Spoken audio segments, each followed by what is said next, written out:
Teddy Roosevelt's 42 years old.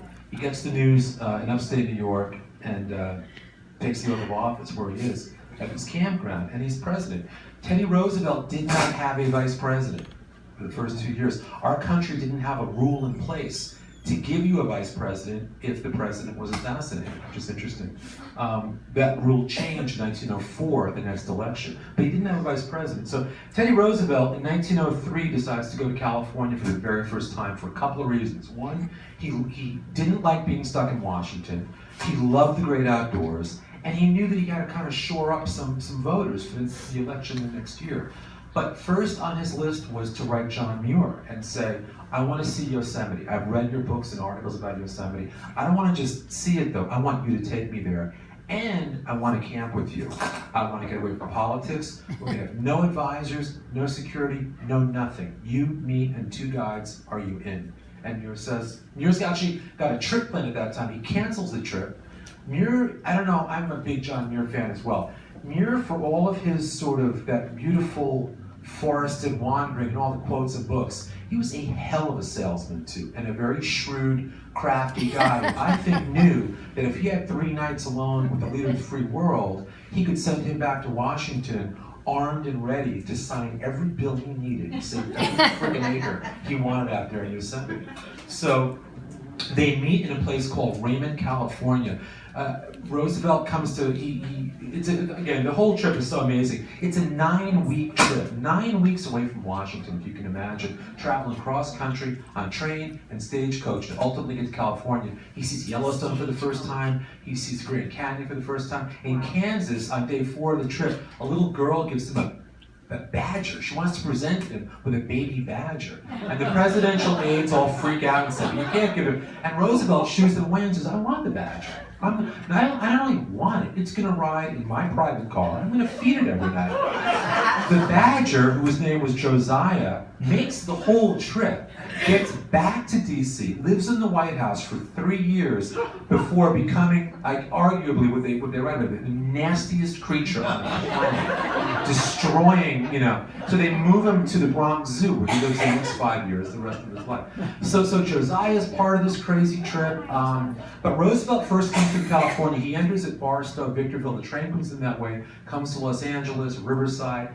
But he's looking forward to Yosemite. And so what I do in the book is I retrace the entire trip. But the real focal point is the 3 days and nights with Muir. And I've got some wonderful, rare pictures of them together. And the story of them camping out, and I have a lot of Roosevelt's own words in here. When he first sees the Pacific Ocean, he waxes so eloquently. When he sees he goes to Santa Cruz he wants to see the redwoods. And he gets there, and there's a redwood that's been all covered with flyers, ads, and business cards, just sort of desecrated. And Roosevelt hits the roof, and he just fumes. How can you ruin this when God gives us this tree and you allow this? And he storms off in the woods just to sort of, calm down. While he's gone, they take everything down, Roosevelt comes back. My daughter and I were up there this past spring. We went and found the actual tree that still has nail holes and marks in it where everything was there's one photo of the tree. We spent all day looking and lining up and finally finding that one tree up there. So Roosevelt, he understands California immediately. He gets the redwoods, he gets the sequoias, he gets Yosemite. And when he meets Muir and they wander off together over campfires at night, these guys become friends and they become brothers. And you read about what, the funniest thing is they spend the first night in the Mariposa Grove, a fairly tame night, not far from the Moana Hotel. But night 2 is what Roosevelt's aides were panicked about, because that's when Muir wanted to take Roosevelt on a horseback up to Glacier Point. Just 4 guys, no security, no nothing. There's a mini blizzard up there during the night. Roosevelt didn't want to sleep in a tent. He wanted 40 blankets to sleep on, and that was going to be his cushion. That's what he got. So down below, everyone knows there's a blizzard up there, and they're thinking, where is the president? Think of a president being out of radio contact. In the meantime, Roosevelt is carrying on like a child with Muir. They're racing their horses up there. They're building fires. They're knocking dead trees down. They are having an absolute, exquisite, fun, joyous time together.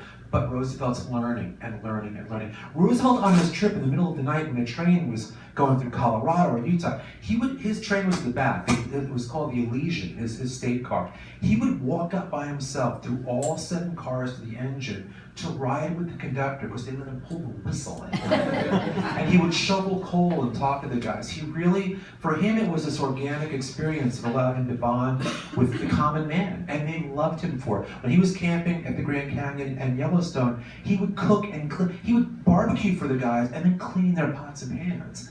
And so Roosevelt in his own way, now he was a politician, I'm sure he knew that played well, but I also think that's who he was. And it's a whole other discussion. You've got this kind of rich brat from New York City that becomes this consummate outdoorsman environmentalist. It's a great, the arc of his life, I think, is just a beautiful sort of operatic thing. But anyhow, he and Muir have this amazing thing that happens, and I'll leave you with this. When you write about history, sometimes you find little treasures, little secrets that you never knew existed.